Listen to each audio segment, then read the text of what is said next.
Tantor Audio, a division of Recorded Books, presents The Invoice by Jonas Karlsson, narrated by Shaun Grindell.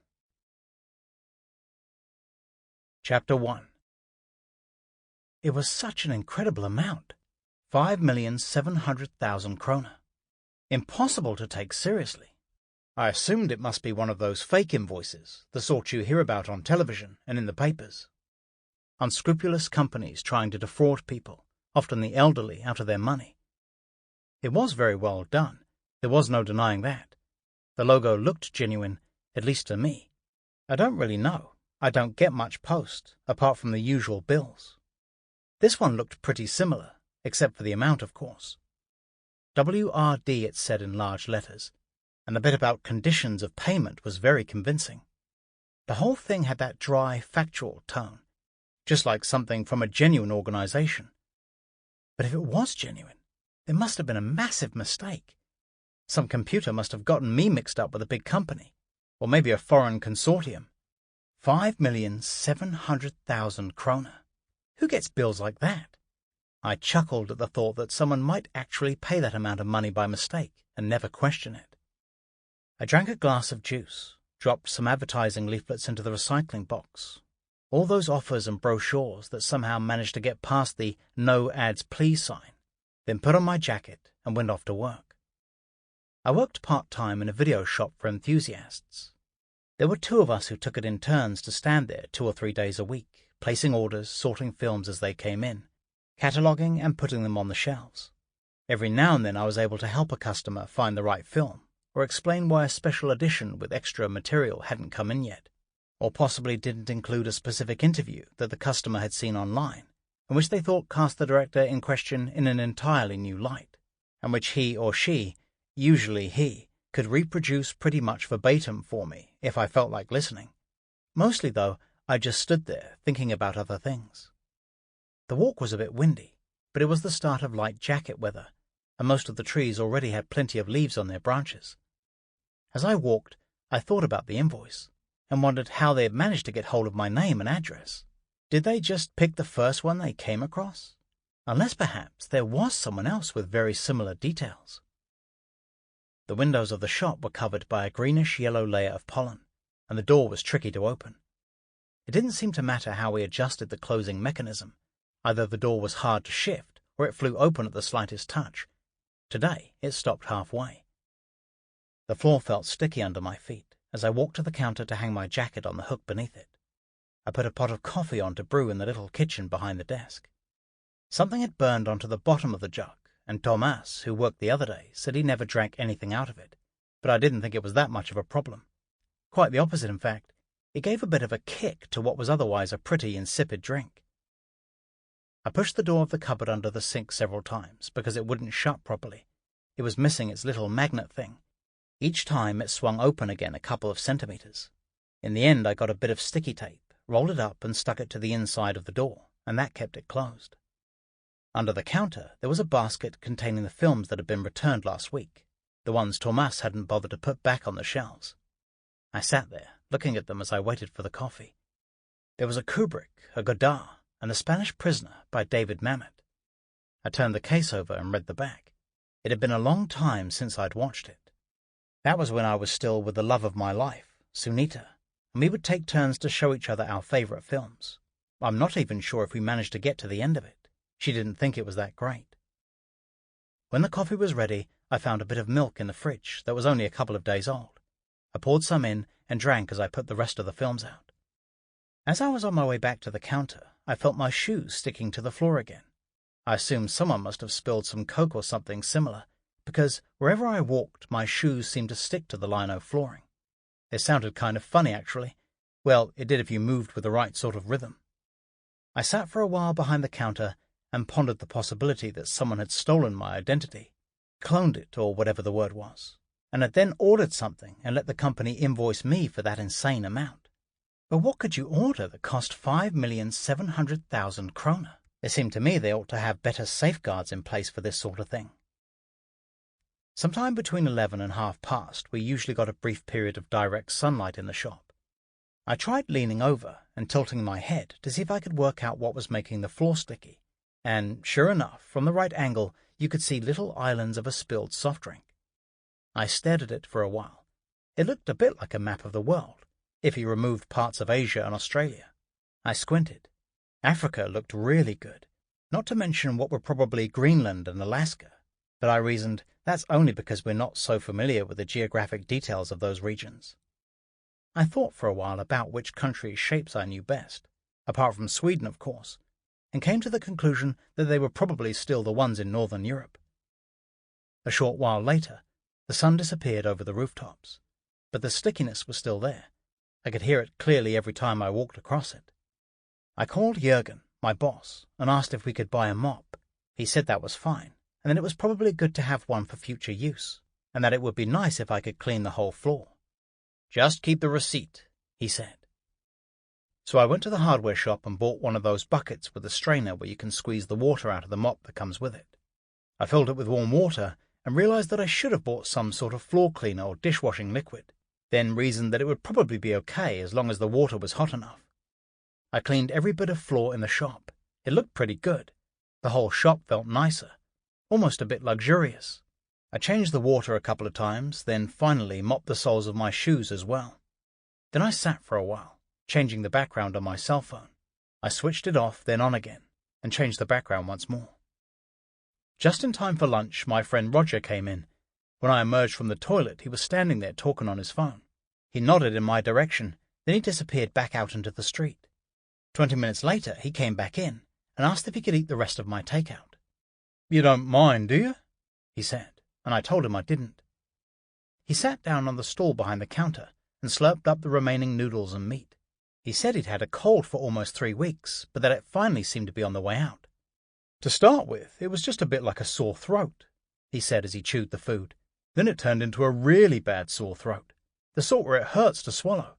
Then it went down my tubes and turned into one of those real bastard coughs, the tickly sort where you can't sleep properly. I called the doctor and said I needed penicillin, but by the time I got there, my temperature had gone down and the cough was a bit better, so they refused to give me a prescription. They told me to take paracetamol instead and come back if it got worse, but it didn't. It just got better." He tried to cough, but couldn't really manage it. He sighed and shook his head.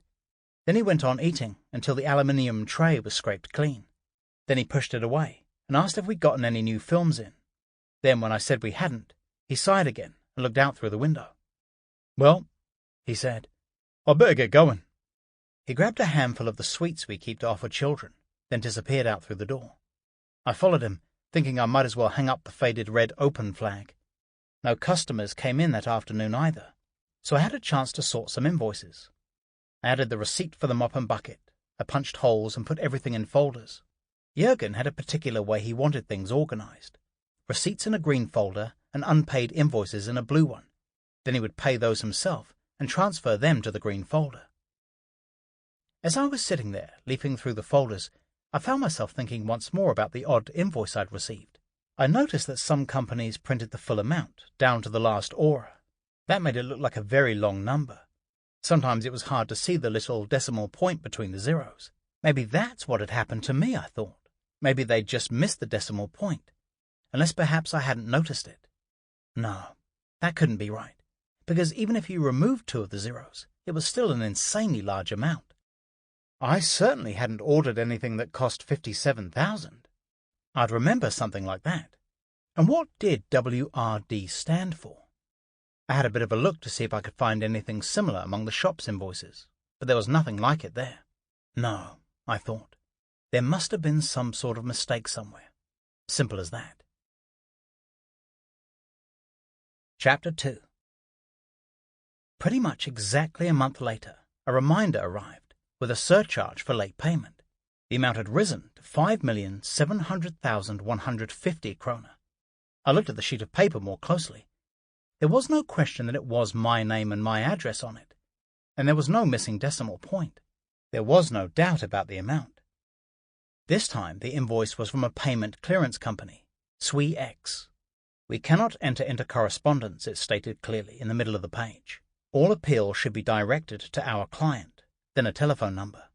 I called the number that was printed at the bottom of the page and found myself listening to an automated voice that welcomed me and said, Please describe the reason for your call in your own words.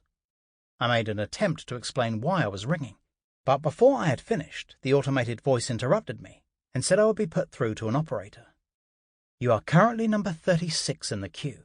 Waiting time is estimated to be 2 hours and 25 minutes. When I had been waiting quarter of an hour, the automated voice declared that the waiting time was now estimated to be 2 hours and 40 minutes. I smiled at the absurdity of a waiting time that just kept growing.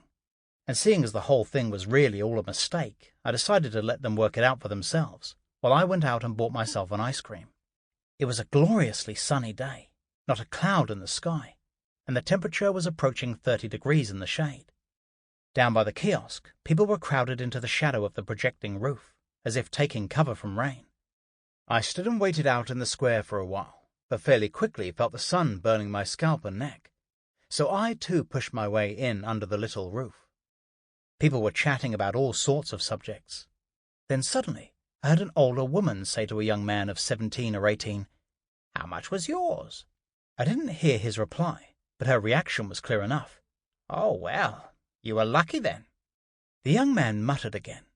It was impossible to make out what he was saying, because his mouth was full of ice cream, and he also had his back to me. The woman went on, "Yes, but compared to a lot of other people, you've gotten off pretty lightly." I wondered what they were talking about, but it was difficult to draw any conclusions when I could only hear her side of the conversation. "That's because you haven't been around long enough to get very old yet," the woman suddenly declared. "It's supposed to be worst for people around 40 or so." The young man mumbled something, short and unintelligible. "I know," the woman went on, "because they've just carried on regardless, not expecting this at all. They thought everything was going to last forever, and that the state was going to pay for the whole thing. Imagine! Well, it'll only take you 4 or 5 years, then you'll have caught up. But for them, well..." She was holding her jacket over one arm, and was facing in my direction as she waited for her son, or grandson, or whatever he was, to finish his ice cream. The young man went on muttering in a hopelessly low voice. I tried to move closer so I could hear better, but it was practically impossible to make out a single word. "Still a lot of money," I thought it sounded like. Eventually it was my turn. As usual, I went for a small tub with 2 scoops, mint chocolate and raspberry, my 2 favorites. On my way back up in the lift, I couldn't help overhearing a girl with several different necklaces on as she talked on her phone. She seemed very stressed. She pulled out a big leather-bound diary from her handbag, then leafed through it aimlessly, back and forth, making her necklaces jangle against each other. And even though her hair was tied up, she kept brushing a loose strand from her face as she talked. "Okay, could I borrow half the amount then?" "No, I realize that." "Okay, but what about half the amount?" "Yes, right. Yes, I've checked with my bank, and they've promised 10, but that's still... Yes." She made a small note in her diary. "But if I could borrow half the amount from you, then...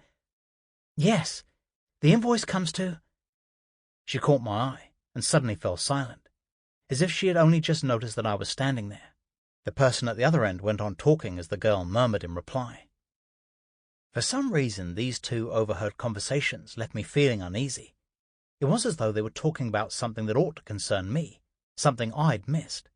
A bit like when you've been away and come back to find everyone talking about a celebrity who said something funny, or humming an infectious summer hit that everyone else has heard, but you've got no idea about. By the time I got back to my apartment, there was hardly any ice cream left. I scraped out the last drips and managed to spill some on the payment reminder that was still lying there. It struck me that if you don't pay companies like that, you end up with a black mark on your credit record, the sort of thing that can be hard to get rid of, even if it later turns out to have been a mistake. The next time I called, the queue was only an hour, but after a while the wait was recalculated once more, and had soon risen to 2 hours and 7 minutes. At one point I got down to half an hour, and at worst it was up to 6 hours. I switched to speakerphone, put my phone down on the coffee table, and left it there as the call went on. I plugged the charger into the wall while I played Fallout New Vegas, and listened to the Mahavishnu Orchestra. Afternoon turned to evening, and evening turned to night, and eventually I slid into my gloomiest mood, a state that could easily last for hours. Sometimes I would put on particularly mournful music, melancholic songs by Jeff Buckley or Bon Iver, preferably some tormented young man singing about his broken heart and crushed dreams. so I could really wallow in pain and sadness. Just sit there and sink deeper into longing and misery. It had its own quite specific feeling of satisfaction, a bit like when you pick at an old wound, a scab. You just can't help it. But after a while I got fed up and dug out a couple of old magazines to reread. I managed to doze off on the sofa in the middle of a long article about projectors and wireless media players. It was 8 o'clock the following morning when I finally got through. A high-pitched, slightly hoarse female voice answered. I started by asking what the hell was wrong with their queuing system. "It's completely insane," I said. "First it's an hour, then all of a sudden it's twice that, then it halves again. But before you know it, the waiting time's gone up to 3 hours. She apologized and said that the system was still under development. "There are still a few teething problems," she said. "The idea was to develop a more dynamic, customer-centered queuing service. At the moment, it takes the length of the current call and adjusts the estimated waiting time from that. But sometimes it can be a little misleading." "No kidding," I said. "Well," she said, "what can I do for you?" I'd said I'd received an invoice and that there must be some mistake, and would she mind correcting it? She listened carefully, then explained that everything was in order. There was no mistake, and no, I wasn't the first person to call. I said I hadn't ordered anything or requested any services, but she maintained that the invoice was still correct. When I wondered what this was all about, she sighed and asked if I never read the papers, watched television or listened to the radio. I had to admit that I didn't really keep up with the news. "Well," she said, and I got the impression that she could have been smiling at the other end of the line, "it's time to pay up now." Chapter 3. Small strands of heat clouds were appearing in the sky through the window. It had to be the hottest day of the year so far. It looked like everything out there was quivering. Some children were running about on the pavement below, squirting each other with water pistols. I could hear their delighted cries when they were hit by the sprays of cool water. On the balcony opposite, a woman was shaking a rug. The sound of a spluttering moped echoed off the walls of the buildings. It died away, then came back. It sounded like someone was going from one address to the other, looking for something. "Have you got Beta or Link?" the woman said on the phone. "What did you say?" I said. "Which payment system have you signed up with?" "No idea," I said. "I don't think I got one at all." "No?" she said. "No." "But you do have a plan." "A plan?" "You've got a payment plan linked to your EH account." I waited a moment. "I don't think so," I said. "You haven't registered," she said. "No," I said. "Should I have?" She didn't say anything for a while, so I repeated the question. "Is that something I should have done?" She cleared her throat. "Well, let me put it like this. Yes." I felt a sudden urge to sit down. "But what am I supposed to be paying for?" I said. "What?" she said. "Yes?" "Everything," she said. "What do you mean, everything?" I asked. I was sitting on the floor, with my back against the kitchen wall and my legs pulled up to my chest. The knees of my jeans were starting to look a bit threadbare. It wouldn't be long before I had a hole there, whether I liked it or not. And even though I realized it probably wasn't fashionable anymore, I still thought it would look a bit cool. She hesitated a moment before answering, but even though she was silent, I could hear the weariness in her breathing. "Where are you calling from?" she asked. "I'm at home," I said. "At home? Okay, look around you. What can you see?" I raised my eyes from the floor and looked around the room. "I see my kitchen," I said. "So, what can you see there?" The sink, some dirty dishes, a table." "Look out of the window." "Okay." I stood up and went to the kitchen window, which was open slightly. I'd left it open all night, maybe a few days, I couldn't remember. The heat had more or less erased the boundary between outside and in. The other day I had a bird in the kitchen for what must have been half an hour. I don't know what sort it was, but it was very pretty. It fluttered to and fro between the kitchen cupboards, then sat on the kitchen table for a while before flying out again. "What can you see outside?" the woman on the phone asked. "Buildings," I said, "and a few trees." "What else?" "More buildings, and the street, a few cars." "What else?" "I can see a blue sky, the sun, a few clouds, people, children playing on the pavement, adults, shops, cafes, people out together. Exactly. Can you smell anything? Yes. I breathed in the smell of the street. It was sweet and warm with summer scents.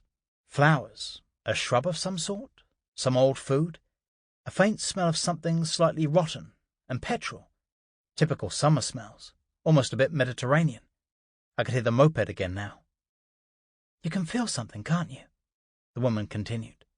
You're feeling feelings, thinking of different things, friends and acquaintances. And I presume you have dreams?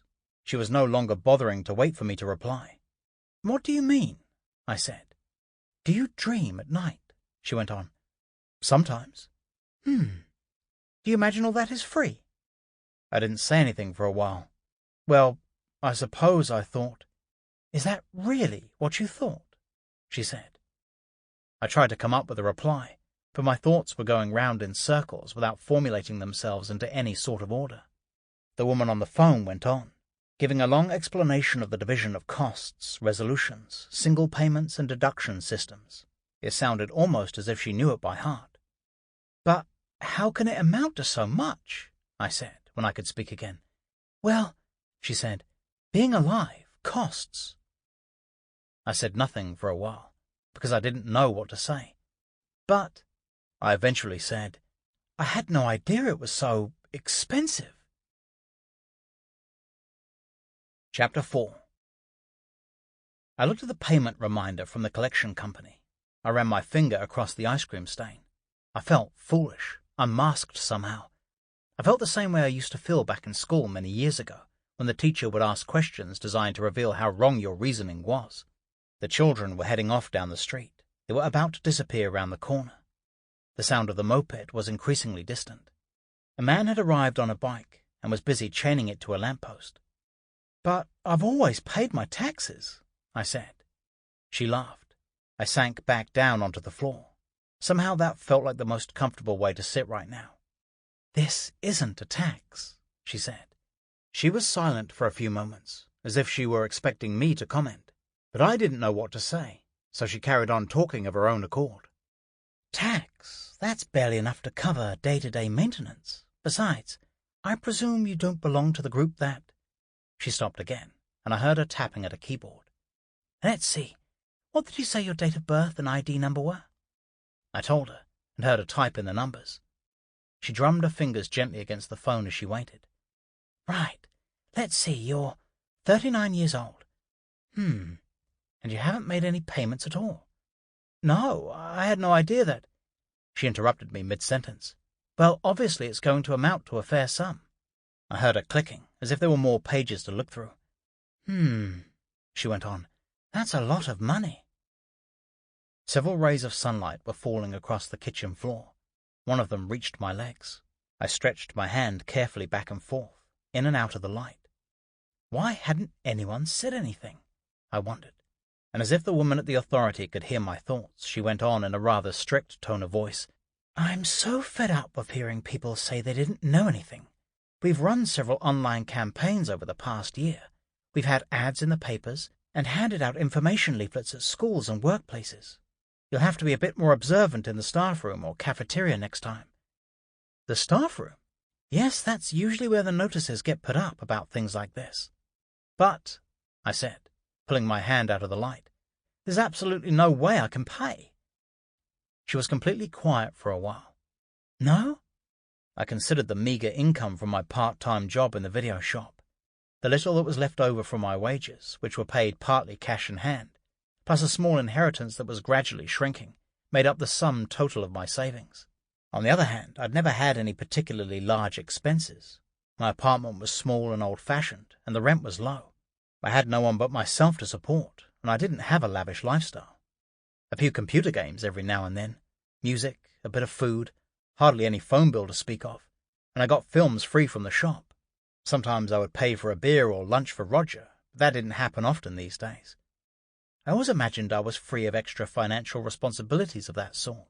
Other people had careers and acquired houses and families and children, got married, divorced, started their own businesses and set up limited companies, employed accountants, bought property, leased cars, borrowed money.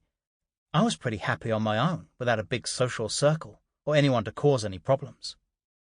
It's completely impossible, I said. At most, I've got about 40,000 in the bank. What about your apartment? She said. Rented. She said nothing for a moment. Then she said abruptly, Hold on a moment and I'll check. She put the phone down, and I heard her walk away. In the background there was the sound of keyboards being tapped, other people who seemed to be talking on the phone, a couple of telephones ringing. She was gone for some time. Eventually I heard her come back and pick up the phone again. Do you own anything of value? No. The television, maybe? She said. Television sets aren't worth anything these days. Is it big?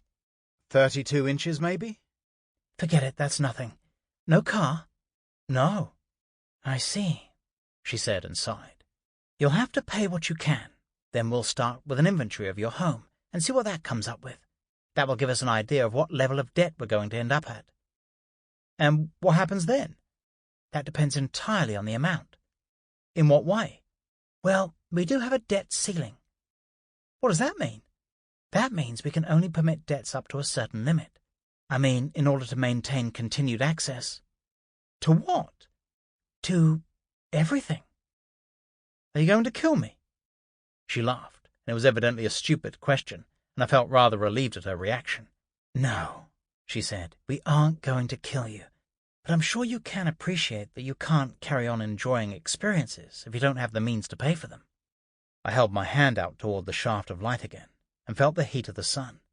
There really was a big difference in temperature, even though it was actually only a matter of a few centimeters. The woman at the other end of the line interrupted my thoughts. What on earth have you been thinking? All these years? Hasn't it ever occurred to you that you should be paying your way? Well, I didn't actually know that we had to pay. Why? She interrupted me again.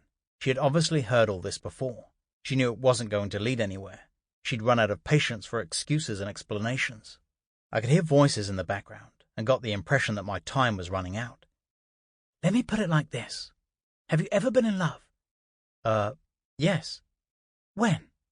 A few times, I suppose. More than once, then? Yes, once properly.